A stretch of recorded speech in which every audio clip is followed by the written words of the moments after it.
कार्तिक मास के शुक्ल पक्ष की एकादशी को जहां भगवान विष्णु अपने 4 माह की निद्रा से जाग गए हैं, वहीं बैकुंठ चतुर्दशी के दिन भगवान शिव और भगवान विष्णु की एक साथ आराधना की जाएगी। बैकुंठ चतुर्दशी के दिन भगवान विष्णु को जहां बेलपत्र अर्पित किए जाते हैं, वहीं भगवान शिव को कमल के फूल चढ़ाए जाते हैं। ऐसे में बैकुंठ चतुर्दशी का शास्त्रों में काफी महत्व है। भक्त भी इस चतुर्दशी का इंतजार करते हैं ताकि वो एक दिन भगवान विष्णु और भगवान शिव को एक साथ पूजा अर्चना कर सकें।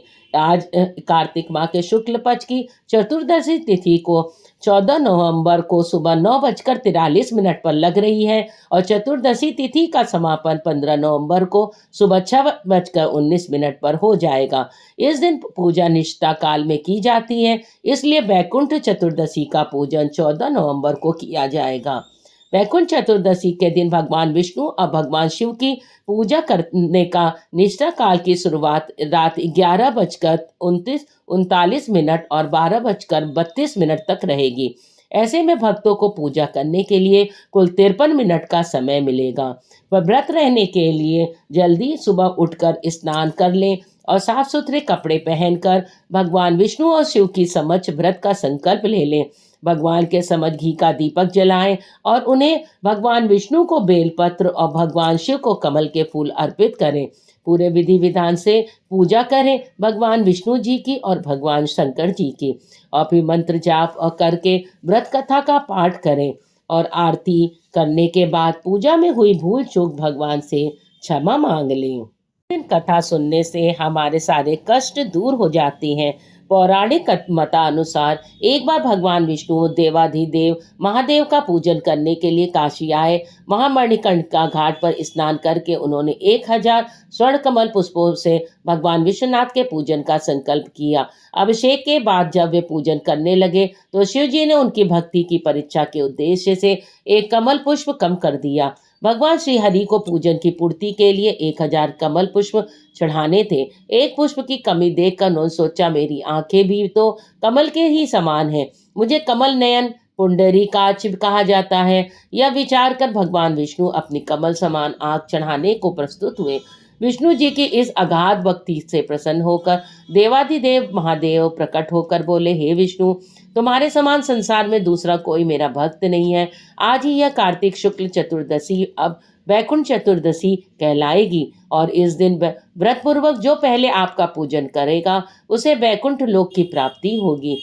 भगवान शिव ने इसी वैकुंठ चतुर्दशी को करोड़ों सूर्यों की कांति के समान वाला सुदर्शन चक्र विष्णु जी को प्रदान किया।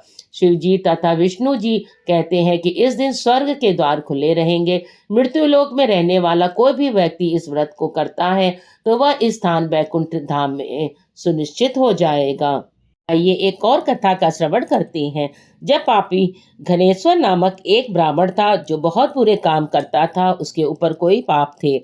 एक दिन वो गोदावरी नदी में स्नान के लिए गया। उस दिन वैकुंठ चतुर्दशी थी। कई भक्तजन उस दिन पूजा अर्चना कर गोदावरी घाट पर आए थे।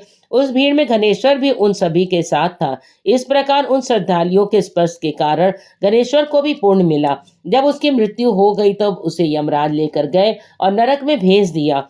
तब भगवान विष्णु ने कहा, यह बहुत पापी है, पर इसके वैकुंठ चतुर्दशी के दिन गोदावरी स्नान किया है।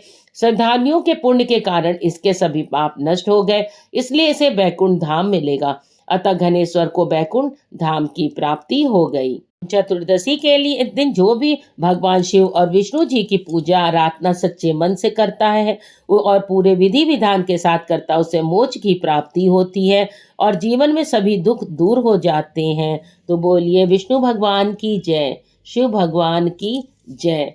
भगवान आपकी मनोकामनाएं पूर्ण करें, आपके ऊपर दया बनाए रखें। आपने अगर हमारे चैनल को लाइक और सब्सक्राइब नहीं किया है तो कर दीजिए। धन्यवाद।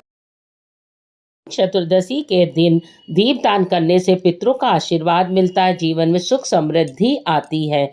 इसलिए हमको एक थाली ले, उसमें थोड़ा पानी रख लें और कच्चे घी के दिए जला लें और दीपक जलाते समय ओम नमो भगवते वासुदेवा मंत्र का जाप करें और इसको किसी नदी तालाब या जल के किनारे आप रख के प्रभावित कर सकते हैं। दीपदान करते समय अपने पितरों को याद करें और उन्हें समर्पित करें। तिल के तेल से भी हम लोग तर्पण कर सकते हैं। किसी गरीब या ज़रूरतमंद को दान देना चाहिए। दीपदान करते समय मन को शुद्ध रखें। दीपदान की विधि का पालन करें और श्रद्धा के साथ दीपदान करें। दीपदान के दिन सात्विक भोजन करना चाहिए। और चतुर्दशी के दिन भगवान विष्णु और भगवान शिव की पूजा करें और निशिता काल की अवधि रात 11:39 से 12:32 तक रहेगी। ऐसे में भक्तों को पूजा करने के लिए 53 मिनट का समय मिलेगा और वो शिव भगवान के मंदिर में जाना चाहिए और 14 दीपक का दान करना चाहिए, जिससे हमारे घर में सुख समृद्धि बनी रहेगी और हमारे पितर और भगवान शिव की हम लोगों पे विशेष कृपा बनी रहेगी और भगवान विष्णु की